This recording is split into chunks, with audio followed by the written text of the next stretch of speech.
Hi guys, तर आज आम्ही गेलो होतो माझ्या दीदीच्या घरी, कारण माझे काका आणि मावशी आले होते गावावरून. मग आम्ही ठरवलं होतं भेटायचं म्हणून.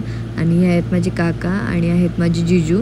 तर त्यांचं खूपच सिरियस डिस्कशन सुरू होतं. आणि इथे बघू शकता, हे आहेत आमच्या घरातले 2 नौटंकी गर्ल. ही आहे अंजू आणि ही आहे गायू. तर त्या दोघी पण माझ्या दीदीला स्वयंपाकामध्ये मदत करत होत्या. आणि दुसरीकडे तुम्ही बघू शकता, मस्त चिकनचा बेत सुरू होता. दुसरीकडे बिर्याणी पण सुरू होती आणि इकडे आळणी पण तयार होते. आणि मग त्यानंतर आम्ही थोडेसे रील्स वगैरे केल्या. तरी त्या अंजूने माझा लास्टला खूप मार खाल्ला होता.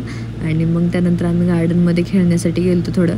आणि मग त्याच्यानंतर वरती आल्यानंतर इथे दीदीचा जो लग्नाचा व्हिडिओ होता तो सगळेजण बघत होते. खूपच इमोशनल झालते. मग आम्ही मस्त आईस्क्रीमवरती ताव मारला सगळ्यांनी. आणि आजसाठी इतकंच. भेटूयात नेक्स्ट व्लॉगमध्ये. बाय.